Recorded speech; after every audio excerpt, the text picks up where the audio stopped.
అందరికీ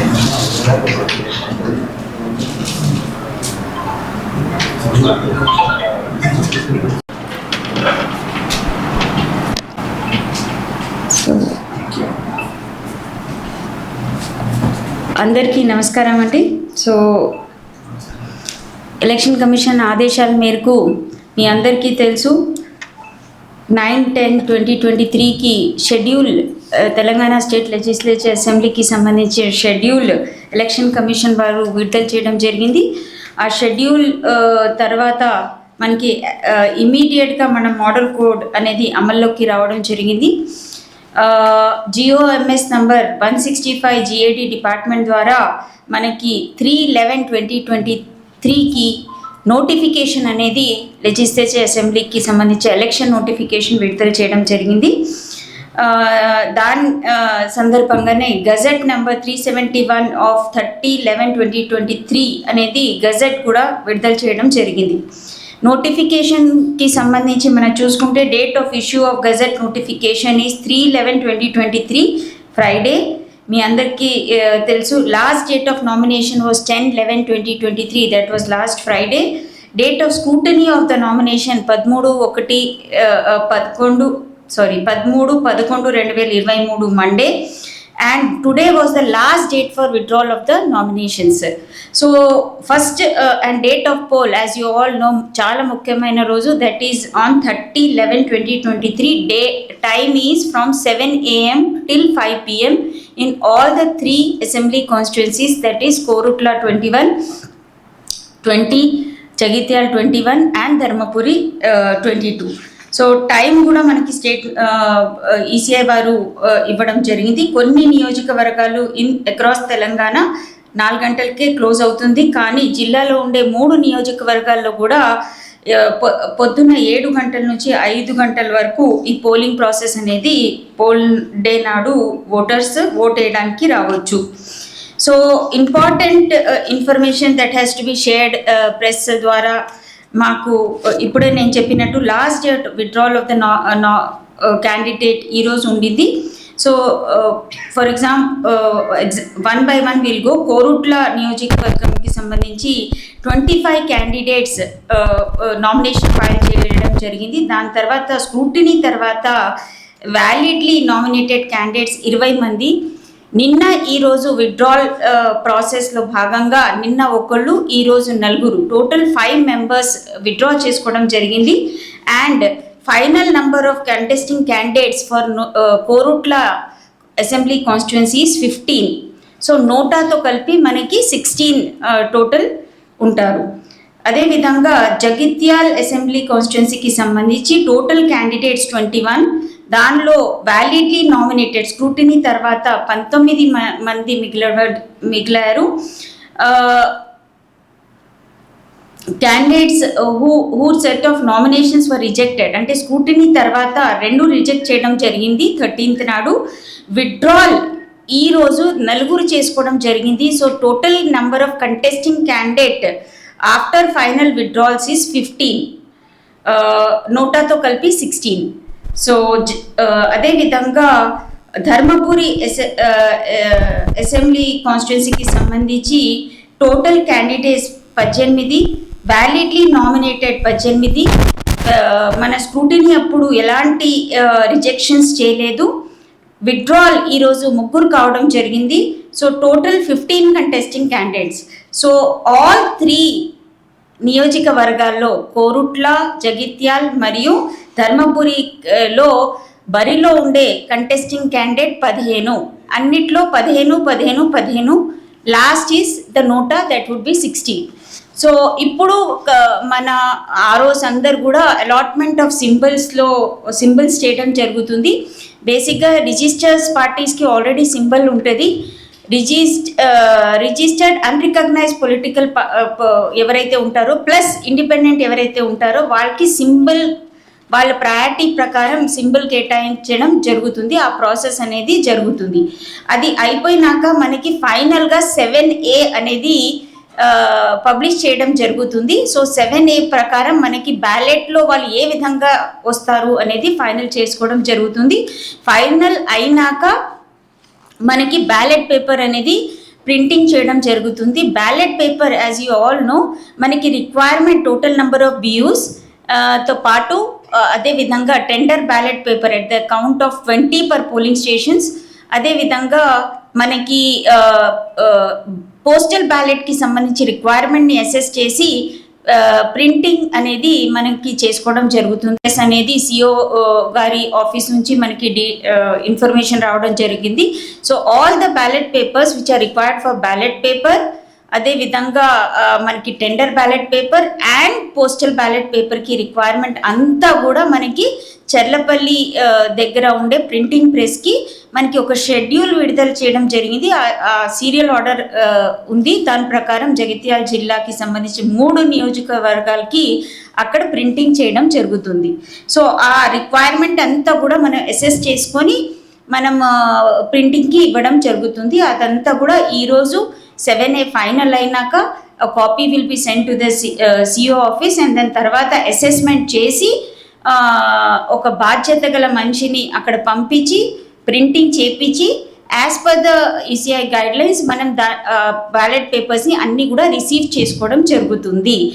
డూలీ following the procedure. Escort ఉండాలి, ఒక రెస్పాన్సిబుల్ పర్సన్ ఉండాలి, అవన్నీ ఫాలో అవుతూ మనం తీసుకురావడం జరుగుతుంది. So coming to the total electors, మీ అందరికీ తెలుసు ఎస్ఎస్ఆర్ ప్రకారం సెకండ్ ఎస్ఎస్ఆర్ ప్రకారం 4/11/2023కి మనం final electoral roll with respect to 1/10/2023 as the cut off date. ఎవరైతే 18 సంవత్సరాలు 1/10/2023కి అవుతారో వాళ్ళందరినీ కూడా plus those who are above that అందరినీ కూడా నమోదు చేసుకోవడం జరిగింది.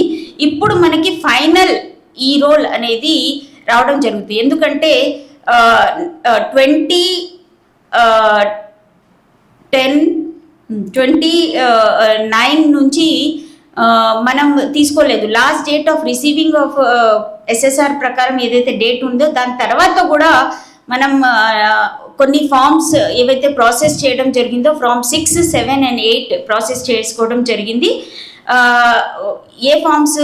ఫామ్ 7 మనము షెడ్యూల్కి ముందు రోజు వరకు అంటే 8/10/2023, అదేవిధంగా ఫామ్ 7 అండ్ ఫామ్ 8 కరెక్షన్స్ అవన్నీ కూడా అప్పుడు వరకు వచ్చినవి, అంటే 8/10/2023 వచ్చినవి అన్నీ కూడా ప్రాసెస్ చేసుకోవడం జరిగింది. అదేవిధంగా ఫామ్ 6 అండ్ ఫామ్ 8 షిఫ్టింగ్ కేటగిరీలో ఏవైతే ఉంటాయో అవి 31/10/2023 వరకు వచ్చినవి అన్నీ కూడా ప్రాసెస్ చేయడం జరిగింది. ఆ ప్రాసెస్లో భాగంగా ఫైనల్గా 10వ తారీఖు వరకు అంటే ఈ నెల 10వ తారీఖు వరకు 10/11/2023 వరకు వచ్చిన ఫామ్స్ అన్నీ కూడా నేను చెప్పిన డెడ్ లైన్స్ ప్రకారం టైం లైన్స్ ప్రకారం ప్రాసెస్ చేసిన తర్వాత ఫైనల్ రోల్ అని మనం అనొచ్చు. అంటే దీనిలో మదర్ రోల్ అనేది ఉంటుంది, ప్లస్ దానికి సప్లిమెంట్స్ ఎవరైతే యాడ్ అవుతారో అవన్నీ సప్లిమెంట్ 1, సప్లిమెంట్ 2 భాగంగా రావడం జరుగుతుంది. ఎసెన్షియల్ సర్వీసెస్ కింద 106 మెంబర్స్ అవైల్ చేసుకోవడం జరుగుతుంది. సో యాబ్సెంటీ ఓటర్స్ అంటే senior citizen category, absentee voters అంటే పీడీ కేటగిరీ అంటే ఫిజికలీ వాటికి ఒక బెంచ్ మార్క్ నేను చెప్పాను 40% కన్నా ఎక్కువ డిసేబిలిటీ. సో రిజెక్ట్ అవ్వడానికి ముఖ్యమైన కారణం ఏంటంటే వాళ్ళ ఆ సర్టిఫికేట్ ఎన్క్లోజ్ చేయకపోవడం. తర్వాత దీనిలో 8వ తారీఖు వరకు అంటే గైడ్ లైన్స్ ఆఫ్ ఈసీఐ ప్రకారం date of nomination starting that is 3/11/2023 తర్వాత within 5 days they have to apply and that should be received by the RO. అప్పుడే వాళ్ళని కన్సిడర్ చేయడం జరుగుతుంది. కన్సిడరేషన్ చేసిన తర్వాత వెరిఫికేషన్ అయిన తర్వాత అప్రూవ్ అయిన సంఖ్య నేను మీ అందరికీ చెప్పడం జరిగింది. సో ఈ లిస్ట్తో పాటు మనం ఏం చేస్తామంటే ఎక్కడెక్కడ ఎంతమంది ఉన్నారో ఒక రూట్ మ్యాప్ తయారు చేసుకోవడం జరుగుతుంది అండ్ డేట్ టైం ఖరారు చేసుకోవడం జరుగుతుంది. ఈ టీంలో ఒక వెహికల్ ఇవ్వడం జరుగుతుంది. ఒక సెక్టర్ ఆఫీసర్ అంటే ఒక సీనియర్ ఆఫీసర్ ఆధ్వర్యంలో 2 సిబ్బంది, ఎస్కాట్, పోస్టల్ బ్యాలెట్ ఇవ్వడం జరుగుతుంది. వాటన్నిటిని కూడా పోస్టల్ బ్యాలెట్గా మార్క్ చేసుకోవడం జరుగుతుంది ఎలక్టరల్ రోల్లో. ఆ సమయాన్ని ఫోన్ చేసి వాళ్ళు వెళ్ళడం జరుగుతుంది. ఫోన్ చేసి వాళ్ళకి ఇన్ఫార్మ్ చేయడం జరుగుతుంది, వీడియోగ్రఫీ చేయడం జరుగుతుంది, సీక్రెసీ ఆఫ్ ఓటింగ్ మెయింటైన్ చేయడం జరుగుతుంది. సో ఇవంతా కూడా ఒక్కొక్క ఓటర్కి మినిమం 20 నిమిషాల సమయం పడుతుంది. సో ఇదంతా కూడా ఆ రోజుని ప్లాన్ చేసుకోమని చెప్పడం జరిగింది. They have already prepared the route charts అని చెప్పడం జరిగింది. సో వీళ్ళందరినీ కూడా మనము 2 సార్లు, ఒకసారి వెళ్ళాము ఇన్ఫార్మ్ చేసాం వాళ్ళు లేరు, సో రెండోసారి కూడా వాళ్ళకి ఇన్ఫార్మ్ చేయడం జరుగుతుంది. మూడోసారి మాత్రం వెళ్ళడం జరగదు. అండ్ ఆల్రెడీ పీబీగా మార్క్ చేయబడతారు కాబట్టి రేపు వాళ్ళు మళ్ళీ మేము పోలింగ్ స్టేషన్కి వచ్చి ఓట్ వేస్తామంటే వాళ్ళని అలౌ చేయము. సో మాకు ఇబ్బంది కాకూడదంటే ఈ మెసేజ్ మీరు క్లియర్గా పంపించాలి. Those who have applied for absentee voters, they will be treated as postal ballot voters only from home. So 2 సార్లు మా టీం వెళ్ళడం జరుగుతుంది ఒకవేళ ఫస్ట్ టైం వాళ్ళు అందుబాటులో. సో ఈ పోస్టల్ బ్యాలెట్లు సీక్రెసీ ఆఫ్ ఓటింగ్ మెయింటైన్ చేస్తూ వాళ్ళ సీక్రెట్ కంపార్ట్మెంట్ కూడా తీసుకెళ్తారు. సో అక్కడ ఓట్ వేయించి entire every voter shall be videographed. ఈ రూట్ అనేది మొత్తం కంటెస్టింగ్ క్యాండిడేట్స్తో పొలిటికల్ పార్టీస్తో షేర్ చేయడం జరుగుతుంది. వాళ్ళ రిప్రజెంటేటివ్, ఆథరైజ్డ్ రిప్రజెంటేటివ్ కూడా ఈ టీంతో పాటు వెళ్ళడానికి అవకాశం ఉంది. ఈ కొత్త ప్రొసీజర్ చూసుకోవడానికి అవకాశం ఉంది. కానీ ఎట్టి పరిస్థితుల్లో కూడా వాళ్ళు ఇన్ఫ్లుయెన్స్ చేసే ప్రయత్నం కానివ్వండి, ప్రాసెస్లో భాగంగా ఇంటర్వ్యూన్ అయ్యే అవకాశం మాత్రం ఉండదు. That is as per the as per the procedure జరుగుతుంది. చూసుకొని వాళ్ళు ఉండాలి. ఎంటైర్ ప్రాసెస్ ఈసీఐ ప్రకారం ఫాలో కావడం జరుగుతుంది, ఎక్కడ కూడా డివియేషన్ కాదు.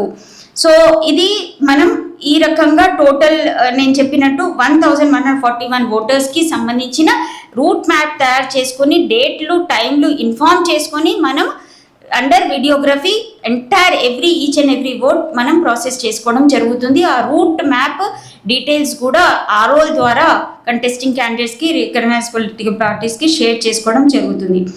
Now coming to the postal ballot. ఎందుకంటే పోస్టల్ బ్యాలెట్ అనేది ఎవరైతే ఇంక్లూజివ్ అంటే ప్రతి ఒక్కరికి ఓటు హక్కులు కల్పించాలి, వాళ్ళు వాడుకోవాలనేది election commission. No voter should be left behind, including those who are working for the election. Working for example ఒక సెక్టర్ ఆఫీసర్ ఉన్నారు, ఒక డ్రైవర్ ఉన్నారు, క్లీనర్ ఉన్నారు, ఆర్టీసీ డ్రైవర్లు ఉంటారు, మా డ్రైవర్లు ఉంటారు, ప్రెస్ సిబ్బంది ఉంటారు. వాళ్ళు ఎవరైతే ఎలక్షన్ డ్యూటీలో ఉంటారో వాళ్ళందరికీ కూడా వీలైన వరకు ఎవరైతే వేలేని పరిస్థితిలో ఉన్నారో వాళ్ళందరికీ కూడా పోస్టల్ బ్యాలెట్ సదుపాయాలు ఫామ్ 12 ద్వారా కల్పించడం జరుగుతుంది. ఫామ్ 12కి అప్లై చేసే వాళ్ళు ముఖ్యంగా పోలింగ్ సిబ్బంది ఉంటారు, మెజారిటీ ఆఫ్ దెమ్ పోలీస్ సిబ్బంది కూడా ఉంటారు. Total form 12 employees other than polling సిబ్బంది 1758, టోటల్ 4923. ఇది నాట్ ఎ ఫిక్స్ నంబర్, ఎందుకంటే ఎవరైనా డ్రైవర్లు 2 అడిషనల్ డ్రైవర్లు అది అలా యాడ్ చేస్తే మన నంబర్ అదర్ కేటగిరీలో పెరిగే అవకాశాలు ఉంటాయి. సో ఫామ్ 12లో వాళ్ళు అప్లై చేసుకోమని చెప్పాము. ఈసారి మీ అందరికీ తెలుసు ఫెసిలిటేషన్ సెంటర్లోనే వాళ్ళు పోస్టల్ బ్యాలెట్ అవైల్ చేసుకోవాలి. అదేవిధంగా ఫర్ ఎగ్జాంపుల్ ఈ వివిధ నియోజకవర్గాలకి సంబంధించి ఓటర్లు ఉంటారు కాబట్టి వాటి అన్నిటికీ సంబంధించి ఫామ్ 12 కలెక్ట్ చేసుకొని మళ్ళీ ఆ concern district election officer and ఆర్ఓకి ఇన్ఫార్మ్ చేసి మళ్ళీ పోస్టల్ బ్యాలెట్ కలెక్ట్ చేసి వీళ్ళకి ఫెసిలిటేషన్లో ఇచ్చి మళ్ళీ డ్రాప్ చేయించుకొని కలెక్ట్ చేసిన వాటిని సార్ట్ చేసి మళ్ళీ రిటర్న్ బిఫోర్ కౌంటింగ్ ఆ కన్సర్న్ ఆర్ఓకి అందించాల్సి ఉంటుంది. సో ఈ ప్రక్రియలో భాగంగా చాలా మైన్యూట్గా ప్లానింగ్ చేసుకోమని ఆదేశాలు ఉన్నాయి. దాని ప్రకారం మేము అన్ని ఏర్పాట్లు ఆర్ఓల్ చేసుకోవడం జరుగుతుంది. సో ఈ రోజు వరకు మనం చూసుకుంటే total postal form 12 that we have collected is 4300. ఈ 4300ని నియోజకవర్గాల వారీగా మనం కేటగరైజ్ చేసుకోవడం జరుగుతుంది. ఇది కలెక్ట్ చేసి ఫామ్ 12 ఆ కన్సర్న్ డిఓ ద్వారా మనము కన్సర్న్ ఆర్ఓకి పంపించడం జరుగుతుంది. ఆర్ఓ నుంచి పోస్టల్ బ్యాలెట్ కలెక్ట్ చేసి వీళ్ళకి ఇవ్వడం జరుగుతుంది. అండ్ అక్కడే ఫెసిలిటేషన్ సెంటర్లో ఎప్పుడైతే ట్రైనింగ్కి వస్తారో ఆ రోజు వాళ్ళు ఆ డబ్బాలో వేసేటట్టు బాక్సెస్ ఉంటాయి. సో ఆ బాక్సెస్లో మనం వేపిస్తాం. దీంతో పాటు ఒక పర్మనెంట్ ఫెసిలిటేషన్ సెంటర్ కూడా ఆర్ఓ ఆఫీసుల్లో ఒకవేళ ఆ రోజు ఇవ్వలేని పరిస్థితిలో అక్కడ వాడుకోవడానికి అవకాశం ఉంది. ఎసెన్షియల్ సర్వీసెస్లో భాగంగా ఇది మనము మీరు రేస్ చేయొచ్చు. అదేవిధంగా ఎంసీఎంసీకి సంబంధించి కూడా మనం media certification and monitoring committee కూడా నా ఆధ్వర్యంలో డిపిఆర్ఓ గారు మెయిన్ ఆఫీసర్గా మనం చేసుకోవడం జరుగుతుంది. క్యాండిడేట్స్కి కానివ్వండి, అదేవిధంగా రాజకీయ పార్టీల వాళ్ళకి మేము కోరేది ఒకటే అండి, ఏది కూడా ప్రచారానికి విదిన్ ఎంసీసీ ఏదైతే ఉంటుందో దయచేసి దాన్ని లోబడి ఎక్కడ కూడా వైలేషన్ చేయకుండా ఆ మెటీరియల్, ఫర్ ఎగ్జాంపుల్ నేను ముందు కూడా చెప్పాను, మీరు ఎలక్ట్రానిక్ మీడియా కానివ్వండి, వీడియో వ్యాన్స్ కానివ్వండి, తర్వాత ప్రెస్లో వచ్చే రిటర్న్ మెటీరియల్ కానివ్వండి, అదేవిధంగా అంటే if it is paid or advertisements అవి కానివ్వండి, సోషల్ మీడియాలో బల్క్ మెసేజెస్ కానివ్వండి, సోషల్ మీడియా వాళ్ళ సోషల్ మీడియాకి సంబంధించి ఇన్స్టాగ్రామ్ కానివ్వండి, ఫేస్బుక్ కానివ్వండి, ఇంకా ఎక్స్ కానివ్వండి, వీటన్నిటిలో కూడా ఏవైతే మెసేజ్ వాళ్ళు పంపించదలుచుకున్నారో there is no restriction provided it is within the purview of model code and it is certified by the MCMC Jagtial. So ఇది మేము రిక్వెస్ట్ చేస్తున్నాం.